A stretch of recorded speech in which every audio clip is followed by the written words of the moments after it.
함께 하나님 말씀 봅니다. 로마서 1장 17절입니다. 우리 한 목소리로 읽겠습니다. 시작. 복음에는 하나님의 의가 나타나서 믿음으로 믿음에 이르게 하나니 기록된 바 오직 의인은 믿음으로 말미암아 살리라 함과 같으니라. 아멘. 제가 신앙생활을 하면서 참 중요하다라고 여기는 게 균형입니다. 이러한 주제를 가끔 제가 말씀을 하는 것으로 기억되는데요.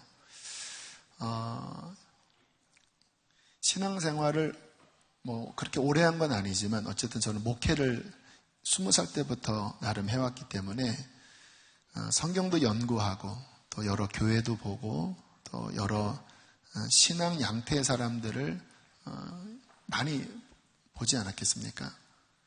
저는 그냥 본 게 아니라 연구하는 태도로 봤어요. 그런데 제가 여러 양태의 신앙인들을 보면서 좀 이렇게 그 당시에는 이해가 안 되는 게 있었어요. 뭔가 열심인데 문제가 생기는 거예요. 기도를 열심히 하는데 열매가 좋지 않아요. 주님의 재림을 뜨거운 마음으로 기다리는데 치우쳐버려요.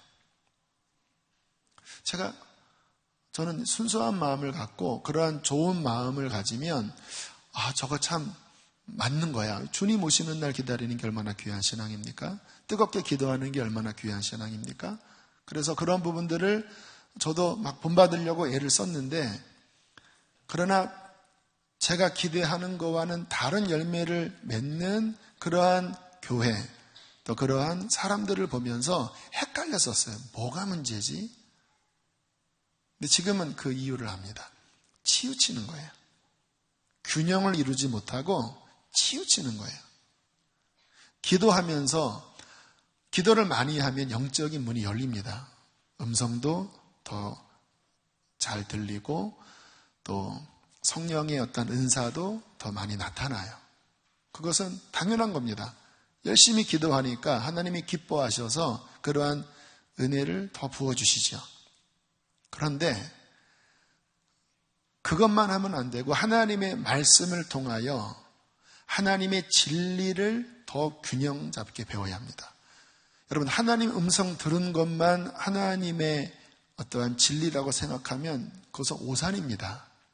나는 하나님의 음성을 듣기 때문에 나는 하나님의 뜻을 다 알아요. 착각입니다. 하나님의 온전한 뜻은 우리에게 주신 66권 말씀을 연구해야 깨달아지는 거예요.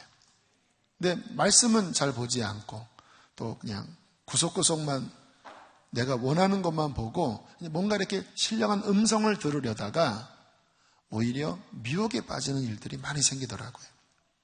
주님 오실 날 기다리는 것은 귀해요. 근데 주님 오실 날을 기다리는 신앙 양태의 특징 가운데 하나가 좀 이렇게 외골수 신앙으로 빠집니다. 내가 신부고 흰 옷을 입어야 하고 성화가 되어야 하고 좋지요. 맞는 말씀입니다. 귀한 거예요.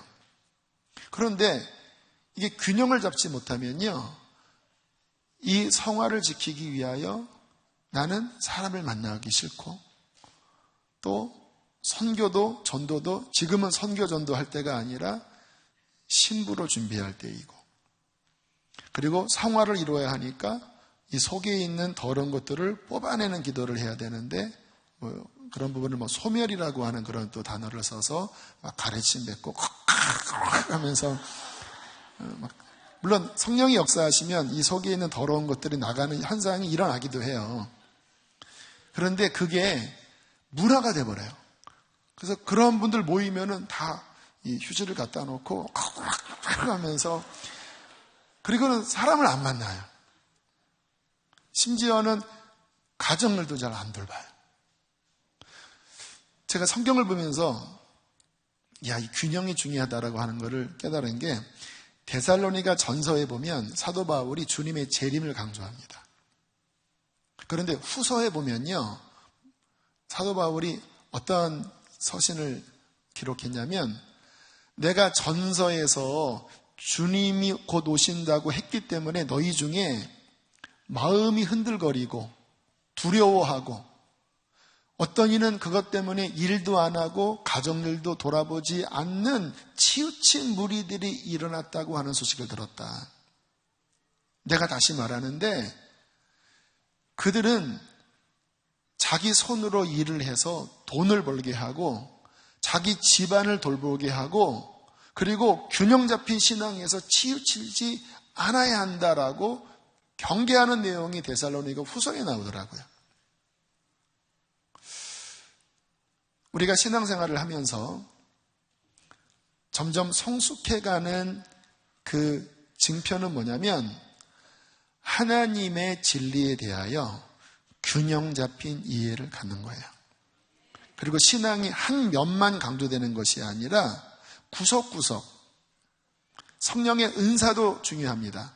그러나 동시에 성령의 열매도 나타나야 돼요. 주님 오실 날 기다리는 거 중요합니다. 그러나 땅끝까지 복음을 전해야 돼요. 성화도 중요하지만 전도도 중요해요.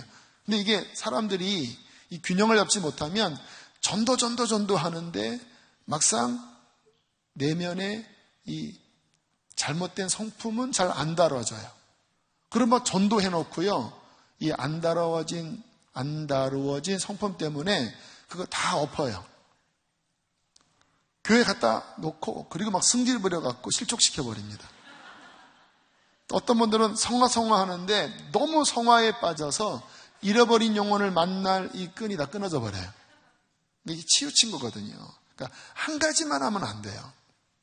성경이 말씀하신 균형 아래서 우리는 골고루 영적 양식을 취해야 합니다. 뭐 하나는 붙잡고 다른 것을 버리면 안 돼요.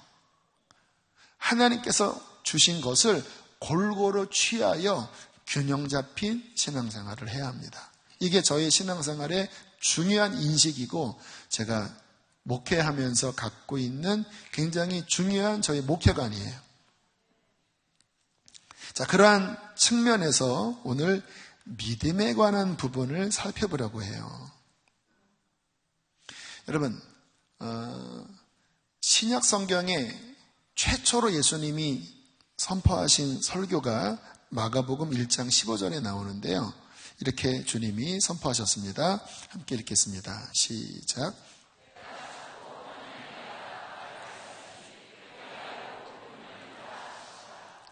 자, 이 선포에 가장 큰 핵심이 두 가지가 나오는데요. 회개하고 믿으라. 이제 예수 그리스도를 통하여 하늘문이 열리고 하나님의 나라가 성령을 통하여 이 땅 가운데 임했는데 누구든지 천국을 침노하는 자는 들어간다. 누가 들어가냐? 회개하고 믿는 자. 이 회개와 믿음이 신약 시대에 있어서 가장 중요한 두 기둥이라고 할 수가 있어요. 그런데 저희 교회에서 강조하는 말씀은 제가 이렇게 돌아보니까 회개를 더 많이 강조했더라고요. 그렇죠. 회개를 많이 강조했어요. 그래서 우리 교회 교인들은 아무튼 죄에 대한 설교를 들으시고 각성을 받으시고 그리고 뭔가 이렇게 마음을 갈아엎는 그러한 회개 중심의 신앙을 많이 해요. 저희 교회 복음 인카운터 하면 회개의 어떠한 깊은 곳으로 들어가도록 자꾸 이렇게 어떤 시간을 가져요. 그런데 제가 근래에 다시 이제 신약 성경을 5번째 통독을 지금 하는 것 같은데 제 영혼 안에 다시 그 균형을 찾는 어떠한 울림이 있었어요. 뭐냐면 구약을 보면 이 성경은요, 이 흐름을 알아야 합니다.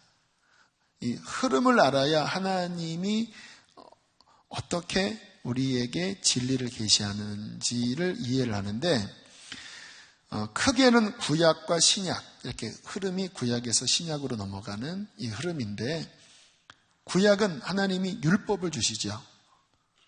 그리고 그 율법을 지키지 못하는 죄인을 향하여 선지자를 통하여 회개를 선포하십니다.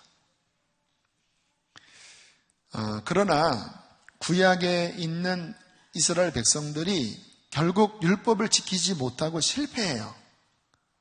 그리고 400년 동안 하나님은 더 이상 선지자를 주지 않으십니다. 그게 신구약 암흑기라고 그렇게 신학자들은 이야기를 하는데, 말라기 선지자 이후에 예수님 탄생 전까지 400년간 선지자가 더 이상 나타나지 않았어요. 그리고 이제 신약 성경에 들어오면 예수님이 사역하시기 이전에 누가 나타나죠? 세례 요한. 근데 세례 요한은 신약 시대의 인물이지만 그의 캐릭터는 구약 율법과 선지자의 마지막 주자입니다. 그래서 성경에 율법과 선지자의 마지막을 세례 요한이라고 성경은 명명하고 있어요. 신약 시대의 사람이지만 그 예수님이 구약과 단절된 분이 아니라 구약의 그 예언된 그 계시가 이제 더 완성되고 확장되는 계시의 완성 측면에서 주님이 오셨거든요. 그렇기 때문에 신약 시대임에도 불구하고 이 구약의 대표격인 세례 요한이 마지막 주자로서 회개를 외치는 거예요. 그리고 물로서 세례를 주는 어떤 그 의식적인 것들을 통하여 이 사역을 하면서 자신의 한계를 분명히 이야기했죠. 나는 너희로 회개케 하기 위하여 물로 세례를 주지만 이거는 온전한 게 아니다. 구약 내내 있었던 이러한 형식들, 이러한 의식들을 가지고는 깨끗하게 되지 않아. 그러나 내 뒤에 오시는 이제 진정한 메시아가 오시는데 그는 성령과 불로써 너희의 속사람을 변화시키는 성령 세례를 주실 것이다. 그렇게 자신의 한계를 인정하면서 율법과 선지자의 마지막 임무를 다 마칠 즈음에 주님께서 딱 등장하시죠. 보니까 성령이 비둘기처럼 주님 위에 내려오십니다.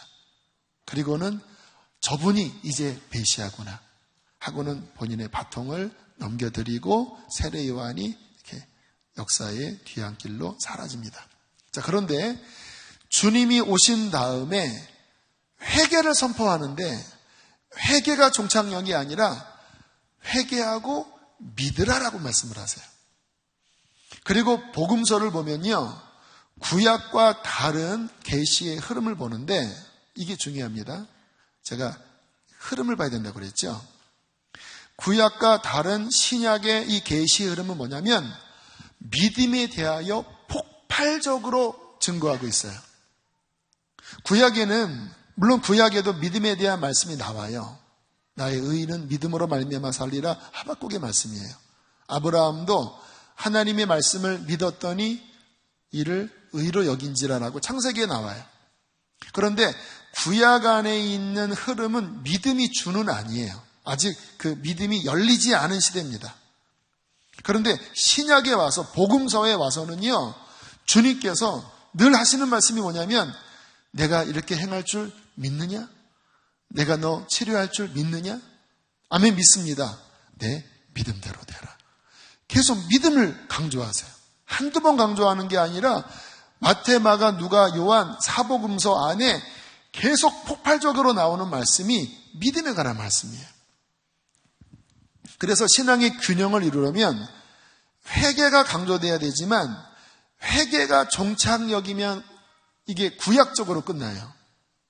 각성은 일어나지만 성령의 그 강력한 세례는 덜 나타나요. 회개가 선포됐다면 반드시 그 결론은 믿음으로 결론 지어져야 합니다. 이게 성경의 균형이에요.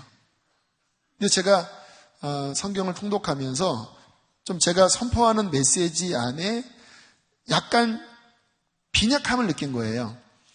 회개를 강조한 만큼 믿음에 관한 부분은 내가 왜 강조를 덜 했지?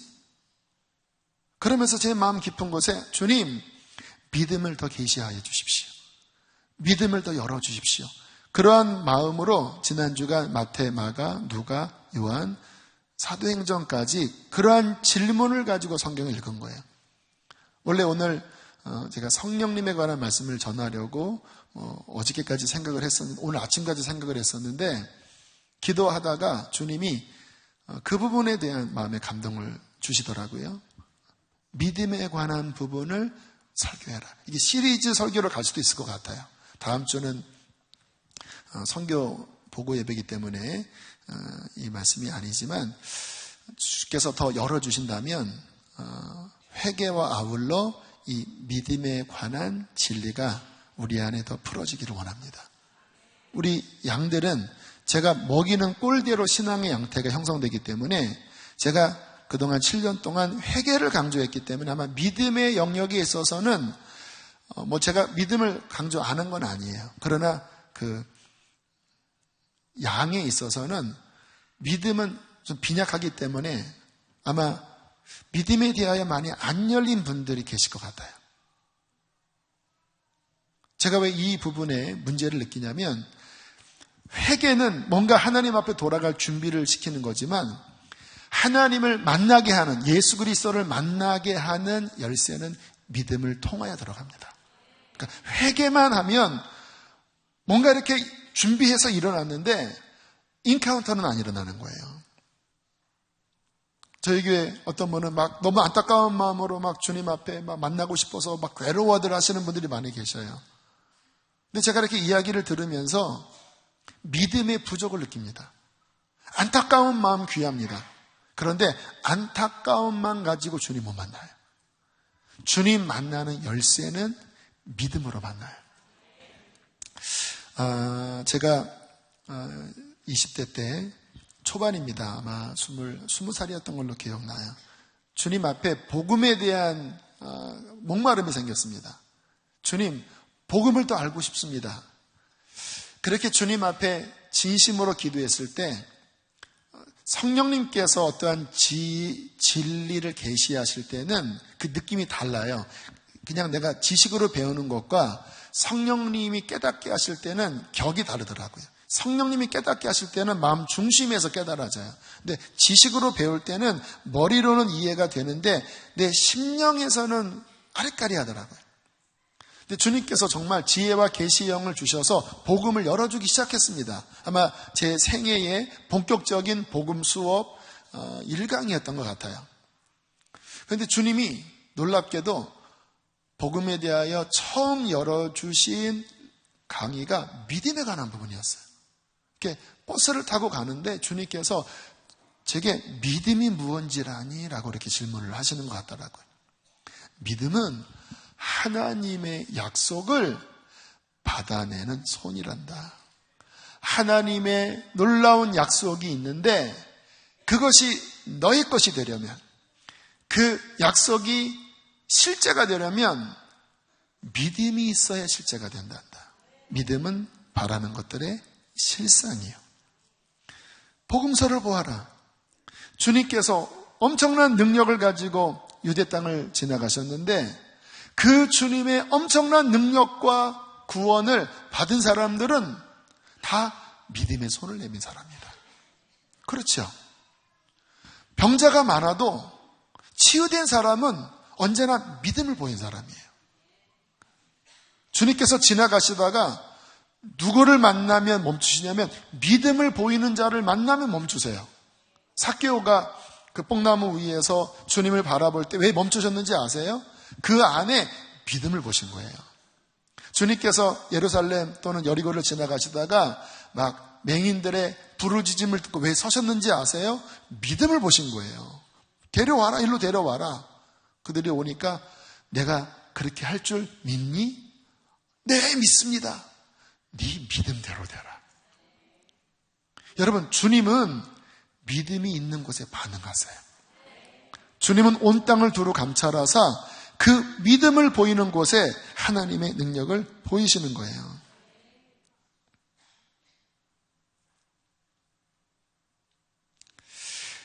신약시대의 신앙생활은요, 이 믿음을 배우는 것입니다. 갈라디아서 3장 23절 보세요. 좀 어려운 말씀이기도 하지만 아마 믿음에 대한 설교를 하면 이해가 더 되실 거예요. 함께 읽어보실까요? 시작.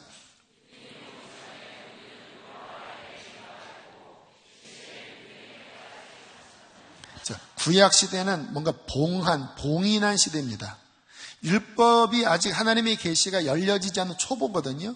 그런데 믿음이 오면, 계시될 그 믿음의 때가 오면 이제 구약의 초보적인 그 시대가 지나가고 이제 비로소 하늘나라가 열리는 본격적인 하나님의 구원이 시작된다는 거예요. 지금은 어떤 때입니까? 믿음이 계시된 때예요. 이 역사가 이제 끝이니까. 그래서 우리가 신앙생활을 하면서 믿음을 배운 자가 되어야 돼요. 디모데전서 3장 9절에 보면 집사에 대한 기준이 나오는데요. 함께 읽겠습니다. 시작.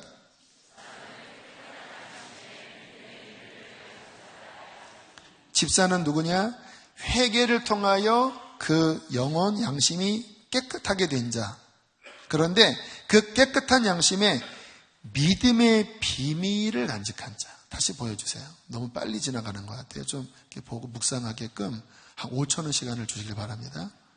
말씀이 중요하니까. 깨끗한 양심에 믿음의 비밀을 배운 자가 집사예요. 여기 집사님 이상 많이 계시죠? 근데 성경적인 집사의 기준은 누군지 아십니까? 믿음의 비밀을 알고 있는 자예요. 그냥 지식적인 믿음이 아니라 성경에서 말씀하신 그 계시된 믿음, 구약의 율법의 그 수준을 넘어서서 하늘나라가 열리는 그 믿음을 배운 자가 집사라는 거예요. 그럼 한번 여러분 자신에게 한번 물어보세요. 나는 믿음을 배운 자인가? 물론 예수님 믿으시고 그리고 나름대로 성령 집회에 나오는 분들 정도면 제가 보기에는 다 믿음을 갖고 계신 자라고 저는 생각이 돼요. 그런데 구체적으로 그럼 믿음은 뭐지? 나는 정말 믿음을 사용한 자인가? 라고 질문하면 많은 분들이 여러분 이 제일 헷갈리는 게 뭐냐면요. 흔히 알고 있는 것을 질문할 때 의외로 뭐가 뭔지 모르는 경우가 되게 많아요. 특히 이 진리에 있어서 흔히 하는 말들이 있잖아요. 구원, 오늘 같은 믿음, 이러한 이야기 그냥 입에 달고 살잖아요. 그런데 막상 그게 무슨 의미예요? 라고 물어보면요. 갑자기 이 입이 궁색해지는 경우가 있어요. 그렇죠. 그 말은 무슨 의미인지 아세요? 모르고 있는 거예요. 근데 제가 신앙생활을 하면서 하는 저의 태도에 대해서 좀 나누면요. 저는 이 태도가 되게 중요하다고 생각해요. 저는 그 진리에 대하여 정직하게 질문을 해서 제가 속 시원하게 대답을 못하면 저는 모른다라고 간주를 해요. 그리고 그 다음에 모르니까 막 팝니다. 막 성경도 연구하고 하나님 앞에 물어봐요. 그럴 때 주님이 많이 열어주셨습니다. 구원에 관한 부분, 성령에 관한 부분, 말씀에 관한 부분 거의 그렇게 해서 열어주셨는데 근데 그렇게 해서 진리를 깨닫게 된 제 마음의 태도 가운데 중요한 것은 정직함이었어요. 모르니까 모르는 거잖아요. 근데 많은 분들이 이 면에 있어서 정직하지 않아요. 모르는데 안다라고 스스로 착각해요. 본인한테 3번만 물어보면 몰라요. 그런데 본인이 그거를 이렇게 감추면서 아는 척해요. 그러면 그 사람에게는 안 열립니다.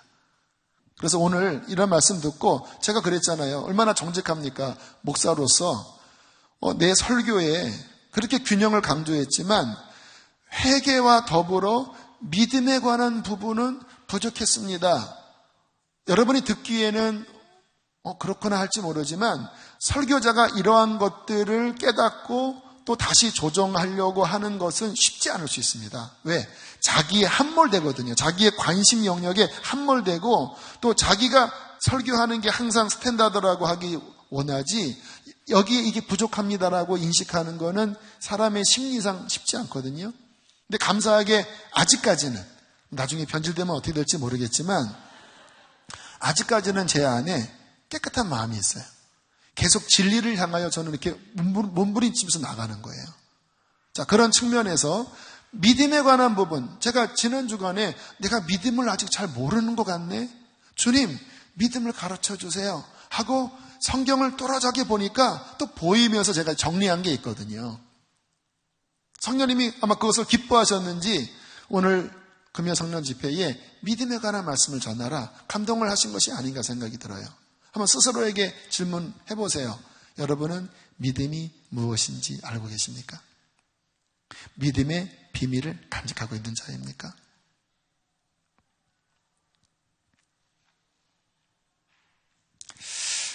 저의 신앙생활의 여정을 보면 이 믿음에 관하여 실은 굉장히 집중했던 적이 있었습니다. 아까 말씀드린 20대 초반뿐만 아니라 2009년, 10년 어간에 믿음에 관한 책들을 많이 봤었어요. 왜 그랬냐면 그 당시 이제 갑상선 암 수술을 하고 일단 다급하니까 제 인생에 대한 어떤 염려에 빠지면서 성령께서 믿음을 열어주시더라고요. 그 당시에 믿음에 관한 책들을 굉장히 많이 봤고 어떤 책을 통하여 믿음으로 어떻게 병고침을 받는지에 대한 어떤 그 내용의 성령의 깊은 감동을 받고 제가 자유해진 적이 있어요. 그리고 그 당시에 제가 믿음의 훈련을 많이 했습니다. 아마 저희 초창기 설교를 들으신 분들은 그런 간증들을 아마 기억하고 있는 분이 계실 거예요. 몇 가지 나누면 제가 이제 갑상선 전절제 수술을 하고 그 요오드 치료라고 하는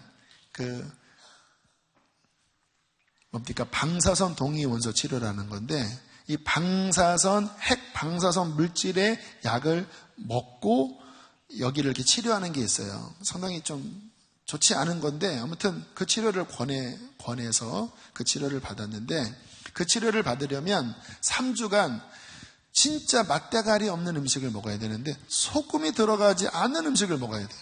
근데 사람이 소금 빠진 음식을 찾기가 너무 어렵고 그거 막 3주 먹으면요 진짜 힘이 하나도 없고 더군다나 문제는 뭐냐면 이 갑상선 호르몬제를 끊어버려요. 왜냐하면 이쪽을 완전히 빼짝 마르게 한 다음에 그리고 이 요오드 방사선 약을 딱 먹었을 때 이게 빼짝 말라 있으니까 그 방사선이 이쪽으로 확 몰려들면서 여기를 막 태우는 그런 치료래요. 근데 한 3주간 그 음식 조절을 하는 게 굉장히 힘들어요. 그 수술을 한 분들 이야기 들어보면 초죽음이래요. 그런데 그 기간에 제가 특별 새벽기도 설교를 부목사지만 특별 새벽기도 설교를 하는 한 주간이 그때 딱 겹친 거예요. 그러면 저는 지혜롭게 하려고 하면 이 시술이 마칠 때까지 새벽 설교를 안 하고 완급 조절을 하면 되는 거잖아요. 근데 믿음은요, 잘 들으세요. 믿음은 때로는 현실을 넘어선 결단을 요구할 때가 있어요. 현실은 그 기간 동안에 특색 안 하면 돼요. 누가 뭐라 할 사람 없어요. 그렇게 말씀드리면 유기성 목사님도 그렇게 하라고 하셔요. 근데 제 안에 무슨 생각이 들었냐면 오히려 이럴 때 믿음을 배울 수 있는 것이 아닌가. 그래서 제가 하겠다고 했습니다. 근데 아니나 다를까 정말 힘이 없는 거예요. 이제 그 약을 끊고 그 음식 조절을 한 지가 그때가 마지막 한 3주차가 됐나? 정말 누우면요 일어날 기력이 없어요. 근데 그럴 때마다 제가 외친 게 있었습니다. 예수는 나의 힘이요. 믿음을 사용한 거예요. 내 몸은 완전히 천근만근 바닥에 깔아 앉아서 나 못 일어나, 나 설교 도저히 못해, 그 특세 준비 어떻게 해, 이렇게 내 몸은 말을 하고 있어요. 그런데 제가 믿음을 꺼내서 사용을 하기 시작하는 거예요. 내 몸은 그렇지만 내 안에 계신 예수 그리스도는 나를 일으키는 힘이야. 더군다나 내가 다른 거 하는 게 아니라 설교하겠다고 하는데 이 기간에 오히려 더 하나님 앞에 헌신하겠다고 하는 믿음의 결단인데 주님은 나에게 힘을 주셔. 그런데 어떤 상황인지 아십니까? 이게 이제 믿음을 쓰는 정확한 환경인데요. 몸은 일어나기 싫어요. 그런데 믿음은 그거와 반하게 예수 그리스도를 바라보고 그분을 인정하고 의지를 다하여 그분을 붙잡고 아멘 하고 나가는 거예요. 그럼 처음에는요, 몸이 끌어당겨요. 주인님, 고정하시 와요. 이거는 아닌 것 같아요. 그런데 저는 그것을 무시하고 예수는 나의 힘이요 하고 세 발짝 움직이잖아요. 그럼 힘이 나기 시작합니다. 할렐루야. 성령께서 그 믿음을 보시고 정말 예수가 나의 힘임을 그 믿음의 고백대로 경험하게 하시는 거예요. 이게 믿음을 배우는 굉장히 중요한 부분이에요. 많은 분들이 믿음이 있어요. 그런데 믿음을 사용할 줄을 몰라요. 그냥 흘러가는 흐름대로 그냥 살아가지 그것을 거슬려서 정말 주님이 내게 주신 그 약속의 말씀을 정말 믿고 발걸음을 내딛질 않아요. 제가 갑상선 수술을 한 지 1년 반 만에 개척을 나왔어요. 그때 주변에 계신 목사님이 저한테 걱정스러운 눈빛으로 한 이야기. 강 목사 건강 때문에 괜찮겠어? 그 되게 피곤한, 그 수술하면 되게 피곤한 거로 알고 있는데 개척 괜찮겠어? 정말 저를 위해주는 말이었어요. 근데 그 말이 저는 인간적으로는 이해가 가는데 마치 예수님이 십자가 진다고 할 때 베드로가 그리 마옵소서 막 그렇게 얘기하니까 주님이 사탄은 물러가라 그랬잖아요. 딱 그 느낌이더라고요. 내가 이 말에 걸리면 평생 아무것도 못해요. 뭐 좀 하려다가 이거 수술하면은 체력이 약해서 안 되는데 뭐 하려다가 이거 하면 안 계속 올무에 갇혀서 건강 염려증으로 아무것도 못하겠더라고요. 제 안에 믿음이 있잖아요. 저는 믿음을 사용하는 법을 그래도 조금 배웠잖아요. 제가 정색을 하고 이야기했습니다. 그렇게 이야기하지 마십시오. 그거에 신경 쓰면 나는 평생 아무것도 못합니다. 주님이 나를 치료하셨습니다. 그리고 7년 됐잖아요. 7년. 근데 참 신기한 게요. 정말 안 피곤해요. 참 신기하죠. 근데 왜 안 피곤한가 봤더니 성령 안에 살면 육체의 어떠한 피곤함을 성령께서 뛰어넘게 하시더라고요. 근데 제가 이 성령 안에 사는 것에서 좀 벗어나잖아요. 좀 이실직고 하면은 어제 이란전을 재밌게 봤거든요. 이야 하면서 골 넣대 이야 하고 막 흥분해서 봤거든요. 오늘은 좀 피곤했습니다. 눈만 감으면 골 장면이 생각이 나고 8강 올라가서 또 4강 올라가고 결승에서 우리 흥민이 군 면제해야 되는데 막 이런 생각도 들고 이게 나쁜 생각은 아니지만 근데 막 거기 이렇게 제 신경을 쓰니까요 피곤해지는 거예요. 제가 그때 느꼈습니다. 내가 피곤하지 않은 이유는 내 마음을 온전히 하나님 앞에 드리고 성령의 지배를 받으니까 그 성령의 능력 안에서 내 몸의 상태가 그냥 아무 영향을 주지 않는 거구나. 뭐 아무 건 아니지만 그래 나를 잡지 않는 거구나. 아 그렇구나. 하나님 피곤하지 않게 살게 하여 주십시오. 막 기도를 드렸는데 감사하게 7년 지나오면서 더 넘치는 막 저는요 제가 이렇게 보니까 사역을 깊이 하면 할수록 더 힘이 나더라고요. 물론 가끔 몸은 피곤하지만요 성령이 저를 충만하게 사로잡은 상태가 되면요 지난 주일은요 얼마나 신나는지요. 보세요. 주일 1부 예배, 2부 예배, 젊은이 설교하고 끝나자마자 교육국 이번 여름 사역 정리 피드백 회의하고 그 끝나자마자 1시간 반 동안 이제 우리 15기 제자 훈련 강사들 모아놓고 8시까지 회의를 했어요. 아침부터 8시까지. 아니 새벽에 일어나서 8시까지. 그럼 파김치 돼야 되잖아요. 제가 그날 영성 일기에다가 왜 이렇게 힘이 나지요? 하나도 안 피곤해요. 우와. 그리고 다음날 설교도요 한 15분이면 막 정리가 돼요. 그냥 쭉쭉 나가요. 왜? 성령 안에 살면요 독수리처럼 날아오르는 새 힘을 주시더라고요. 만약에 제가 2011년도에 이렇게 믿음을 사용하지 않고 늘 염려 속에서 그 한계를 뛰어넘지 못했다면요, 저는 이와 같은 하나님의 은총을 경험하지 못했을 거예요. 여러분, 우리의 신앙생활의 중요한 것은 믿음의 원리를 배우는 것입니다. 그러면 우리는 풍성한 신앙생활을 할 수 있어요. 물론 제가 이 부분도 이제 좀 성숙한 분들이 계시니까 이해하리라 싶어서 좀 말씀을 드립니다. 제가 2009년, 10년에 믿음에 관한 책들을 많이 보면서 믿음이 굉장히 많이 강화됐었거든요. 그런데 어느 순간 조금 문제를 느꼈습니다. 그렇게 믿음을 강조하는 책들, 믿음을 강조하는 그 부류의 어떤 사역들을 직간접으로 보면서 어떤 문제를 느꼈냐면, 깊은 회개와 깊은 성결을 강조하지 않은 채 믿음만 강조하면 기적은 나타나고 역사는 나타나는데, 막상 그 깊은 내면 안에 정말 하나님이 원하시는 그 순결함은 별로 발전되지 않은 채 능력, 기적 이런 것만 나타나더라고요. 근데 제가 그런 것들을 강조하면 힘이 있었고 굉장히 파워가 있긴 했지만,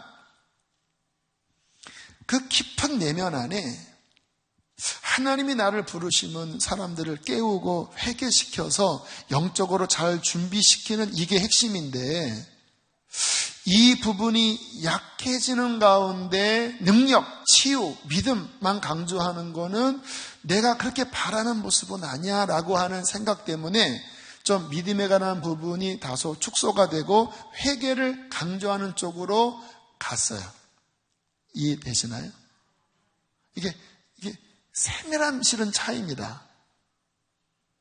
근데 지금에 와서 그러나 균형을 찾아야 한다. 회개를 강조하고 주님의 거룩한 길을 걸어가는 이 부분은 핵심이다. 그러나 믿음에 관한 부분을 놔서는 안 돼. 왜요? 예수님을 보면 산상수훈에 그런 좁은 문 좁은 길에 대한 말씀을 하고 마태복음 8장에 들어가면 믿음을 통하여 수많은 기적을 행하시거든요. 그래서 제가 생각하는 신앙의 양태는 성경대로입니다. 성경이 가는 만큼 가는 거예요. 그러한 측면에서 제 안에 그러한 경험물로 인하여 생긴 이러한 부분을 다시 강조해서 우리 성도들이 순결한 회개와 그리고 거룩함을 추구하는 이 하나님을 경외하는 것과 더불어서 정말 예수님 안에 주시는 그 풍성한 믿음을 붙잡고 이 두 가지가 함께 조화를 이루어 거룩함과 능력을 함께 경험하는 우리의 신앙이 되기를 원하는 것입니다. 자, 오늘 믿음에 관한 부분을 다시 볼 텐데요. 로마서 1장 17절 다음 말씀 보면 나옵니다. 자, 오늘 읽었던 말씀이에요. 함께 읽습니다. 시작.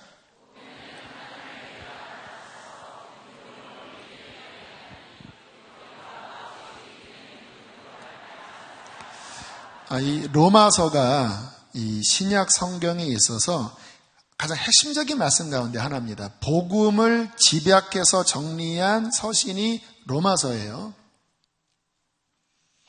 근데 바울이 이 로마서를 기술하면서 서론에 하는 말씀이 뭐냐면, 이 하나님의 그 구원의 역사의 가장 기초는 뭐냐? 믿음이다라고 이야기를 하는 거예요. 복음에는 하나님의 의가 나타나서 믿음으로 믿음에 이르게 하나니 기록된 바 오직 의인은 믿음으로 말미암아 살리라.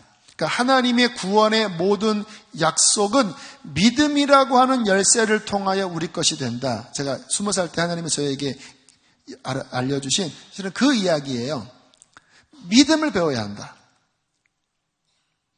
실은 이 나의 의인은 믿음으로 살리라라고 하는 이 말씀은 바울이 처음 이야기한 게 아니라 하박국에 나오는 이야기입니다.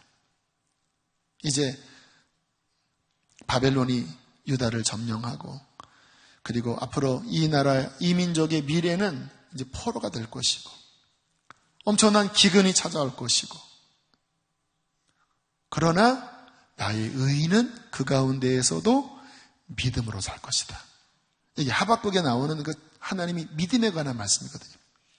그런데 사도 바울이 그 말씀의 깊은 계시를 받고 하나님의 구원의 놀라운 능력, 복음을 푸는 그 여는 문을 믿음으로 이제 그 계시를 풀어나간 거예요.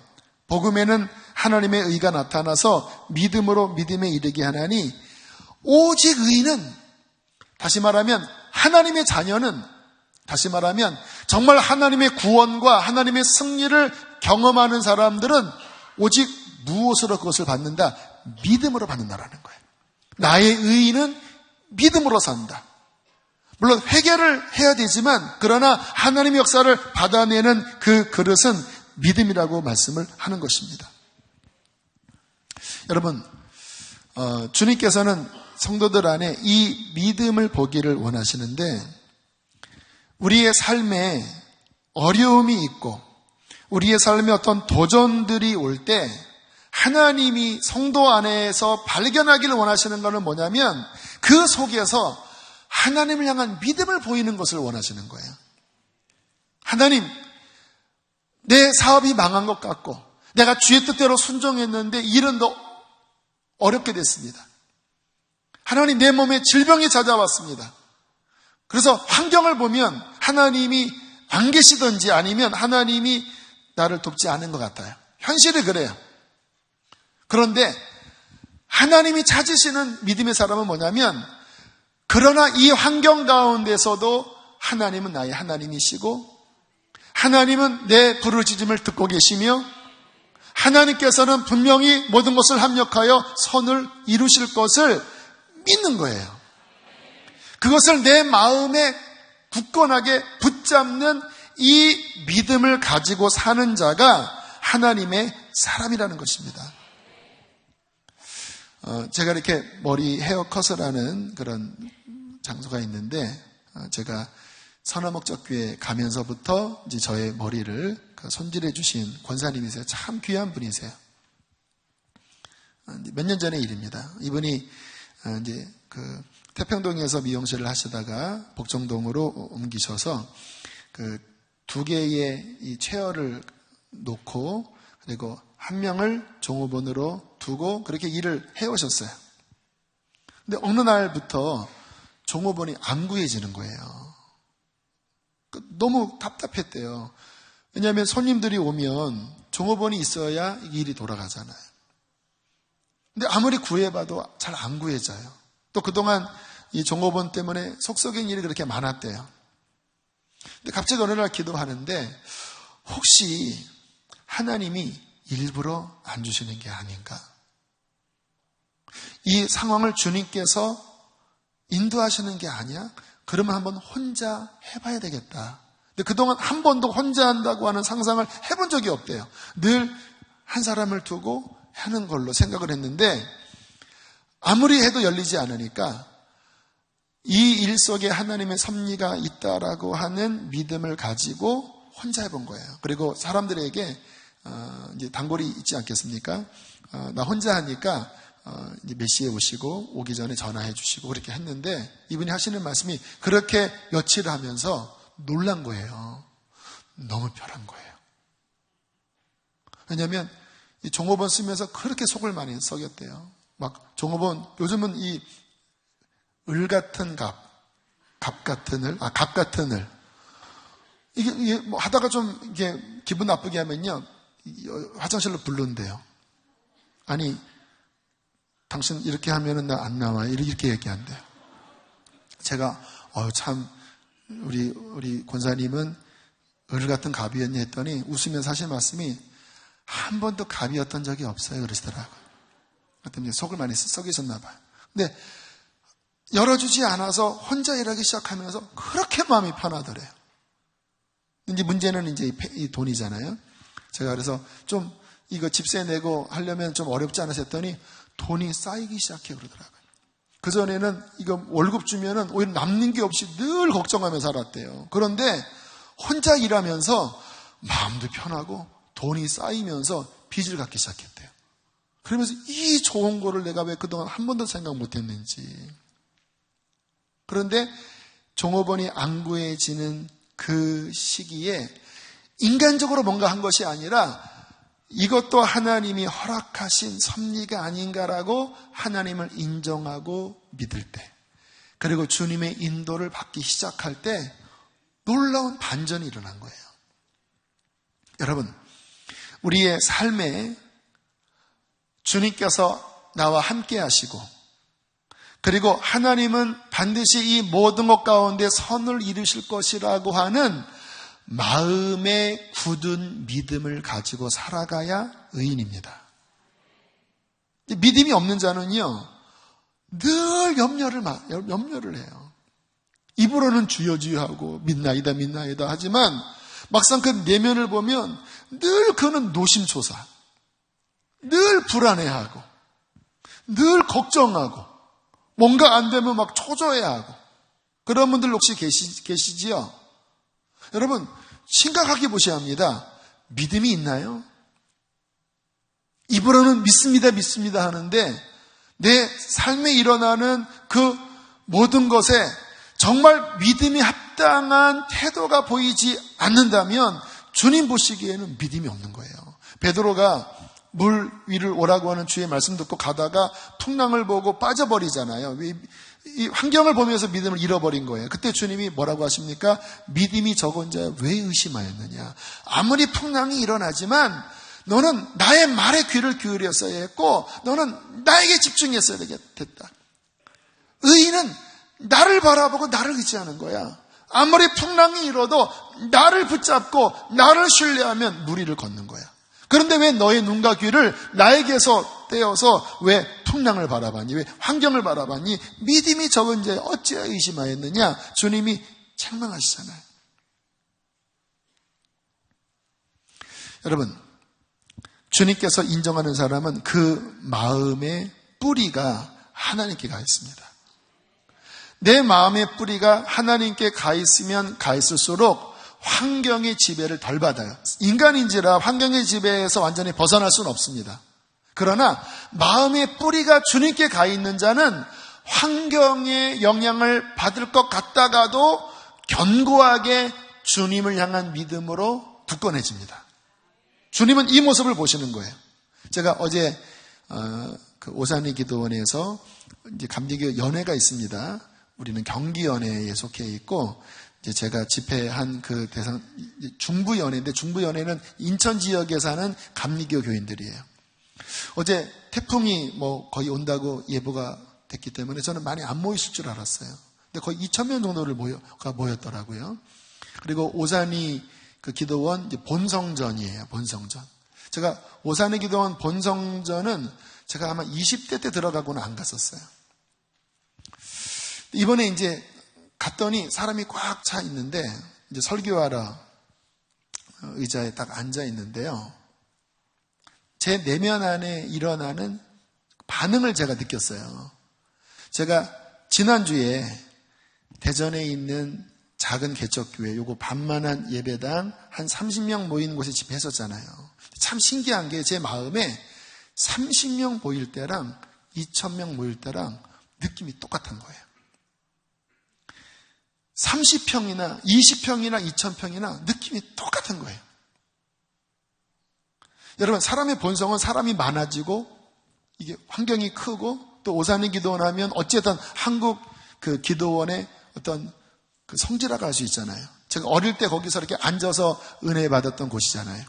근데 거기에 강단에 서려고 이 자리에 앉아 있는데 제 마음이 지난주에 30명 모일 때나 2,000명 모일 때나 똑같이 느껴지는 거예요. 다 영혼이고 주님이 말씀 주시면 말씀 전하는 거고 주의 뜻대로 하고 나는 그 소위 마치면 되는 거지. 이런 마음이 드는 제 자신을 바라보면서 내 마음이 주님을 바라보고 있구나라고 느껴졌습니다. 사람인지라 주님을 바라보지 않으면요, 한 30명 모일 때는 조그만 데서 왜 나를 오라고 그래서 힘들다 이렇게 반응하고요. 인간인지라. 그리고 2,000명 모이면 여기 2,000명 내가 잘할 수 있나? 그 실수하면 어떡하지? 이런 반응이 속물 같은 반응이 나와요. 본성은 나와요. 이 인간은 다 죄성이 있기 때문에 그래요. 그런데 믿음은 뭐냐면 그 자아의 뿌리를 두는 게 아니라 주님께 내 마음 갔기 때문에 그러한 마음이 일어나다가 그게 그냥 사그러듭니다. 주님 나를 지배하세요. 우리의 삶에 풍랑이 일어나지요. 믿음을 갖고 있으면요, 그게 나를 지배하려고 하다가도 주님을 바라보면요, 이렇게 고백이 되어집니다. 주님이 나와 함께 하십니다. 주님이 합력해서 손을 이룹니다. 예수는 나의 힘이요. 할렐루야. 나는 흔들리지 않습니다. 이게 나와요. 근데 믿음이 없잖아요. 이거 막 큰일 났다. 나 글렀다. 나 망했다. 이거 어떡해. 큰일 났어. 막 입에서 그만한 말이 나와요. 왜? 믿음이 없으니까. 여러분, 믿음은 훈련하셔야 합니다. 집사가 믿음의 비밀을 간직한 자라고 그랬잖아요. 여기 계신 분들은 믿음이 있어요. 그러나 그 믿음을 훈련한 사람은 믿음이 강합니다. 그래서 그 강력한 믿음으로 승리해요. 근데 믿음의 훈련을 받지 않은 사람은요, 믿음이 너무나 작아요. 그래서 어떤 문제 앞에 늘 요동쳐요. 참 답답한 상황이지요.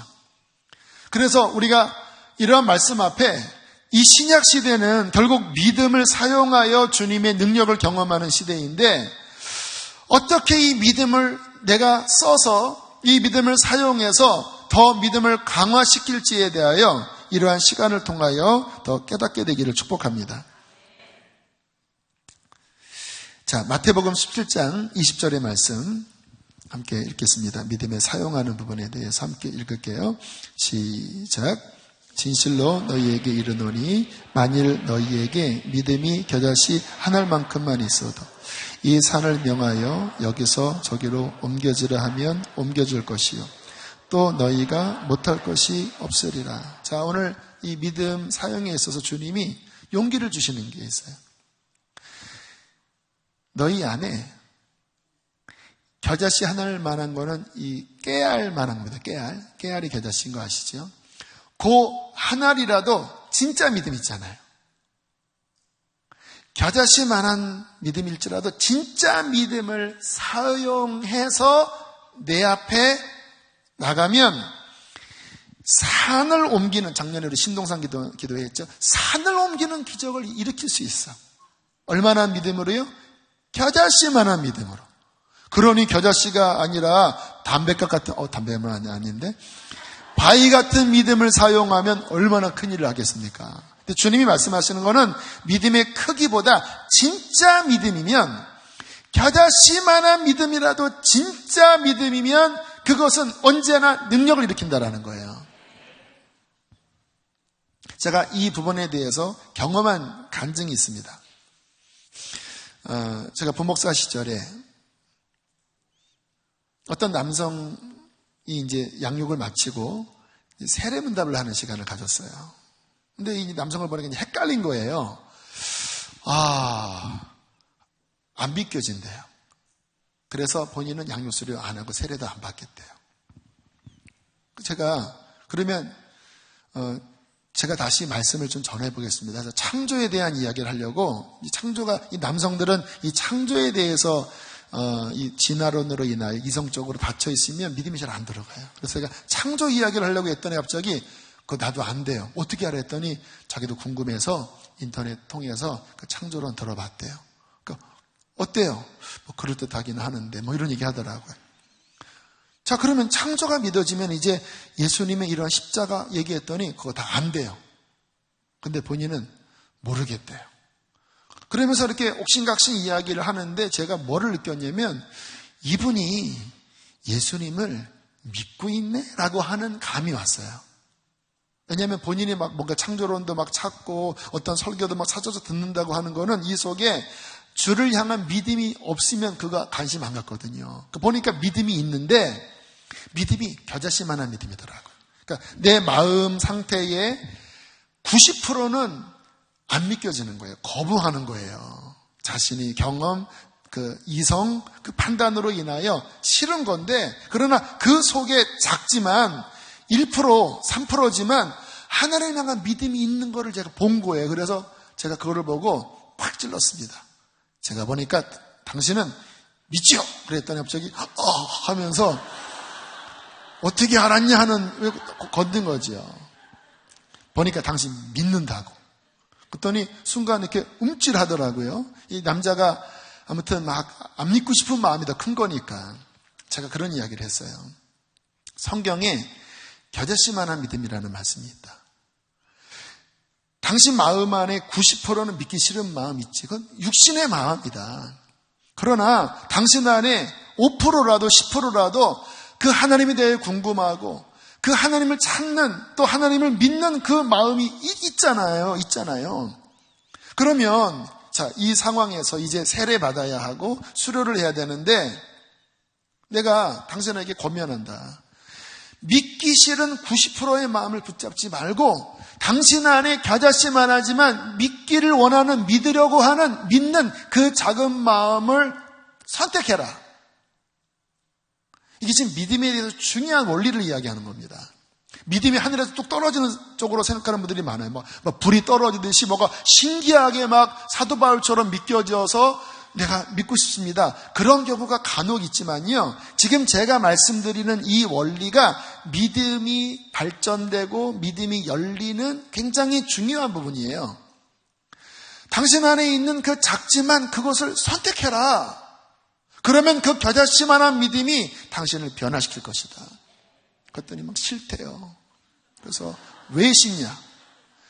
지혜로운 사람은 사람이 죄 짓고 싶은 마음이 90%지만 그 죄 짓고 싶은 마음대로 살면 망하니까 때로도 막 죽이고 싶은 마음도 있잖아요. 그 마음이 아무리 일어나더라도 그게 잘못된 마음이면 그거 선택하지 않는 거다.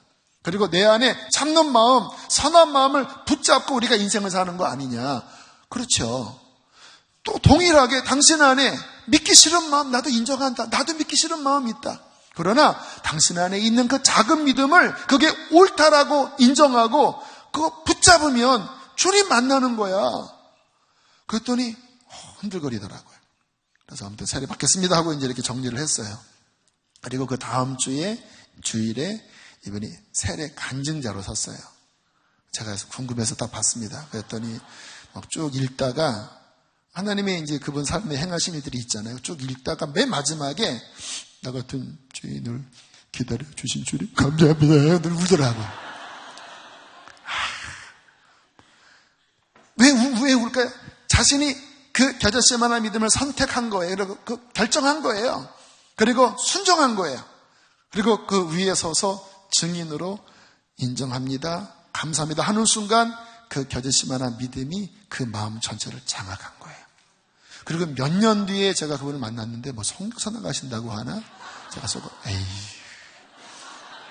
나는 네가 지난 날 하는 것을 알고 있다. 속으로만 그러다가 말았습니다.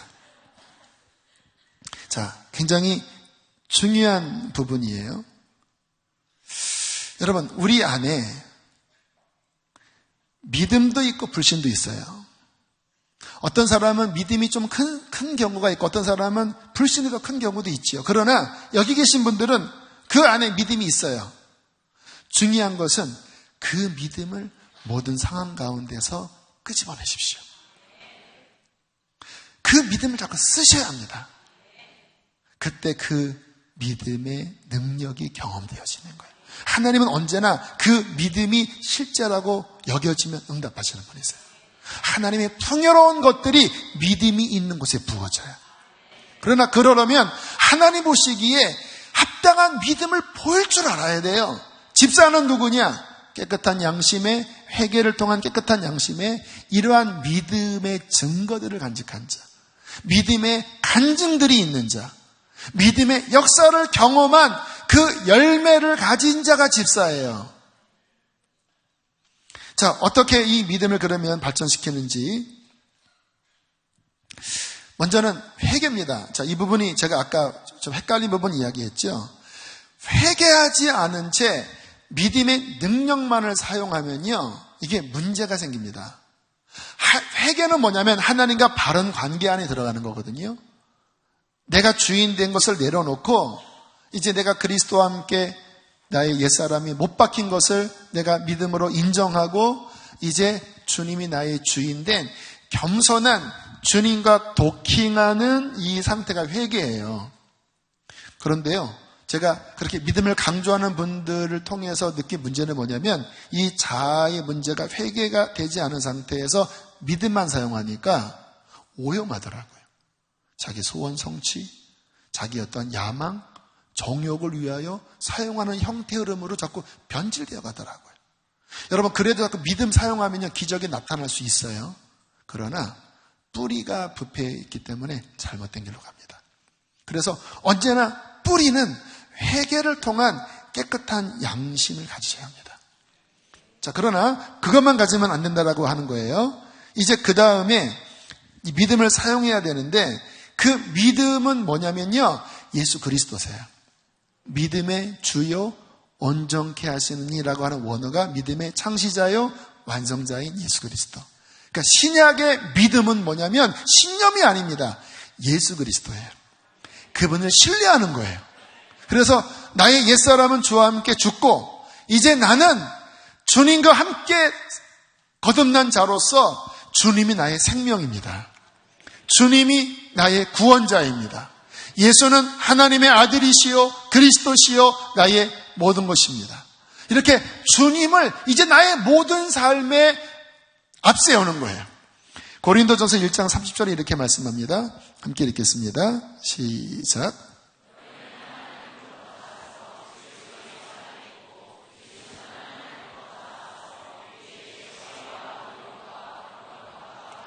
이게 100만 불짜리 말씀이에요. 이 말씀 암송하셔야 합니다.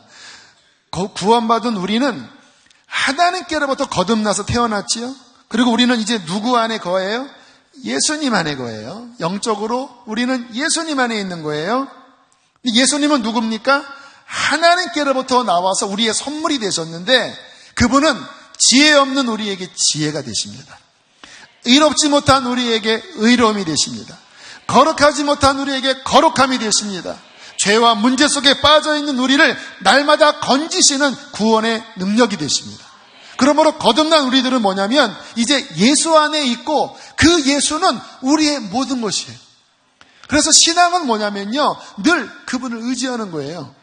아까 우리가 찬양하다가 막 기도했잖아요. 막 선포하라고 그랬잖아요. 주님, 나의 생명이십니다. 주님, 나의 능력이십니다.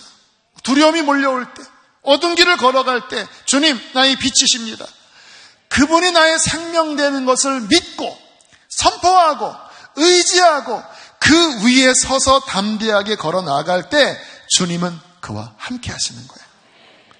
귀한 간증을 제가 오늘 발견했습니다. 제가 예전에 그 무당이었다가 하나님께로 돌아온 자매 간증을 잠깐 보여줬었습니다. 심선미 자매. 이 자매가 요즘 간증을 하러 다니는데 우리 교회 한번 부르면 좋겠어요. 순결해요. 그리고 본인이 그 영적 세계에 있었기 때문에 굉장히 깊이 알더라고요. 그 중에서 이렇게 요약본이 있어서 한 4분짜리 또 제가 한 번 더 추려서 오늘 말씀과 연결돼서 마지막으로 이 자매 간증 듣고 우리 기도하고 찬양하겠습니다. 저는 정말 여러분들한테 얘기해주고 싶은 게 그거예요. 사탄은 생각을 지배합니다. 그걸 꼭 아셔야 돼요. 사탄의 공격, 이 귀신들이 가장 좋아하는 게 뭔지 아세요? 두려움이에요. 안 좋은 생각들, 두려움.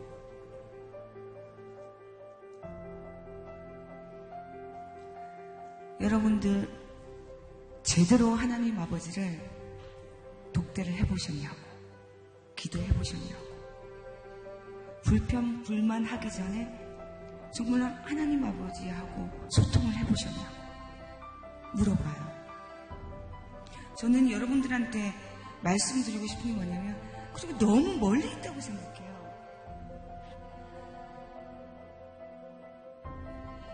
기도하실 때 이렇게 마주보는 것처럼 하나님 아버지를 상상하세요. 그리세요. 내 아버지가 내 기도를 듣고 계시구나, 내 얘기를 듣고 계시구나, 그렇게 상상하세요.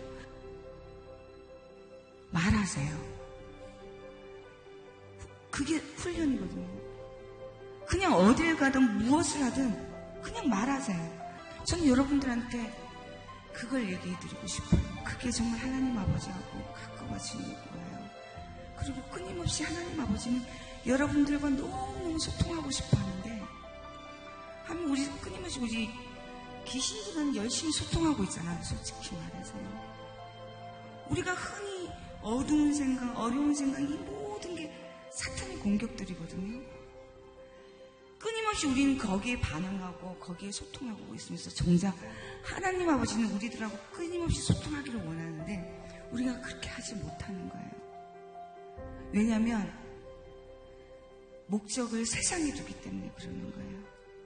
소망을 하늘에 두는 것이 아니라, 하나님을 보는 것이 아니라.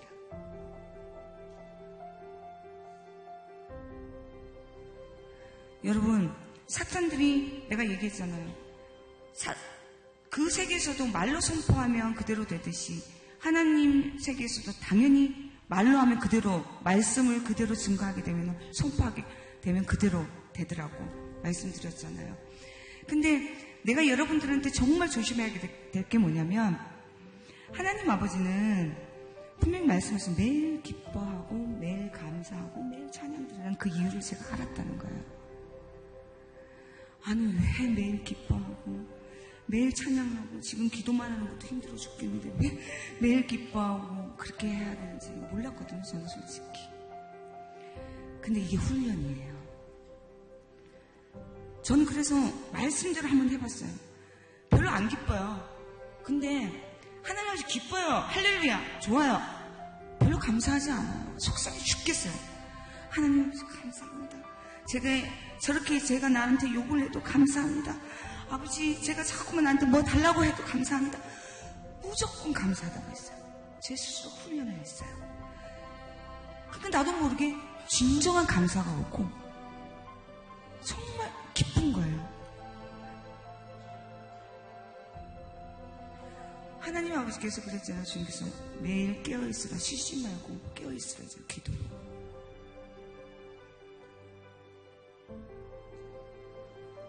제가 그 세계에 있어서 한 가지는 똑똑하게 잘 배운 게 있어요. 뭐냐면 기도예요. 저는요, 아시죠? 거기는 밥 먹는 시간 빼놓고 다 기도했거든요. 잠을 잔 새벽에도 없어요.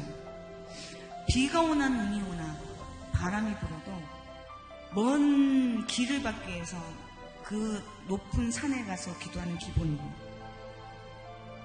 늘상 신하고 같이 이게 교제를 해야 되기 때문에, 그게 습관화가 되어 있기 때문에 정말 기도 하나만큼은 제가 거기서 잘 훈련받고 왔어요. 여러분들은 과연 한번 하나님 아버지한테 그렇게 해본 적 있으세요? 저는 여러분들이 한 번 정도는 점검해 볼 필요성이 있다고 생각해요. 예수님 믿은 지 2년이 안 된 분이세요.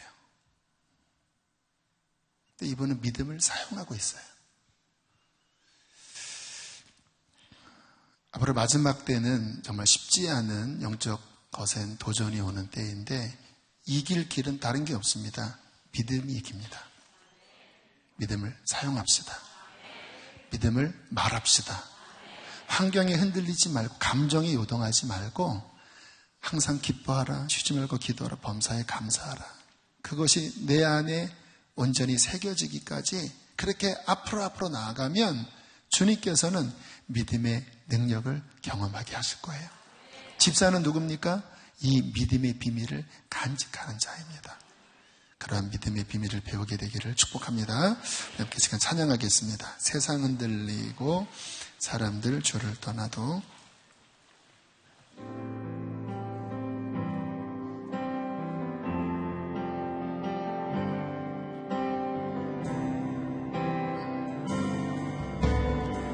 세상은 들리고 사람들은 변하여도 나는 주를 섬기리. 주님의 사랑은 영원히 변하지 않네. 나는 주를 신뢰 오직 믿음으로 오직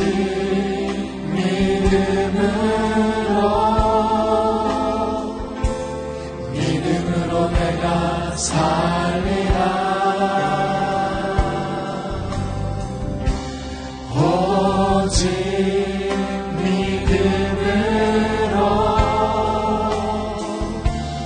믿음으로 자, 코드 올려서 F 코드로 해주세요.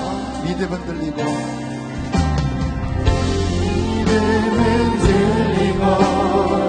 사람들 주를 떠나고 나는 주를 섬기리. 주님의 나라는 영원히 죄하지 않네. 나는 주를 신뢰해.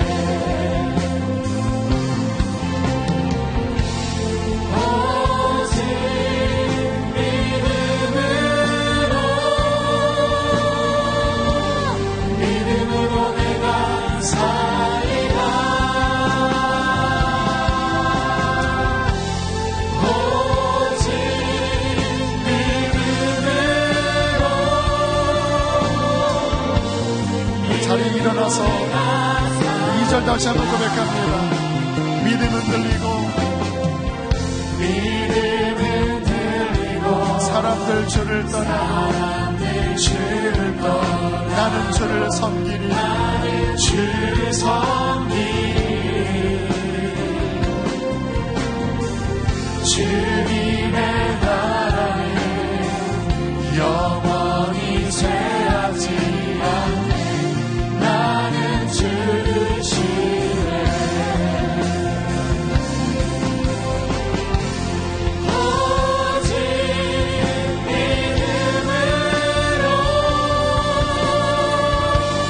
믿음으로 내가 살리라.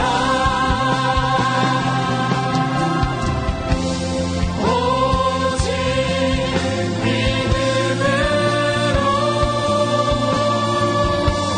믿음으로 내가 오직 의인은 믿음으로 말미암아 살리라. 오직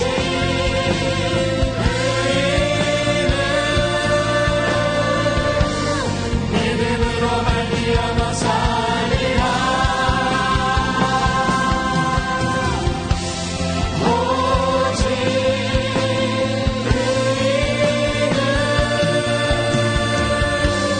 믿음으로 말미암아 살리라. 이 시간 기도할 때 하나님 나에게 믿음을 더 열어주십시오. 계시된 그 믿음, 성령께서 계시하시는 그 믿음을 더욱더 열어주시옵소서. 그리하여 하나님 굳건한 믿음 위에 이 세상을 넉넉히 이기는 자가 되어지게 하여 주시옵소서. 내 안에 불신앙과 흔들거리는 마음들을 다시 한번 더 가라앉게 하여 주시옵소서. 우리 두 손 높이 들고 주여 크게 두 번 부르시고 기도하시겠습니다. 주여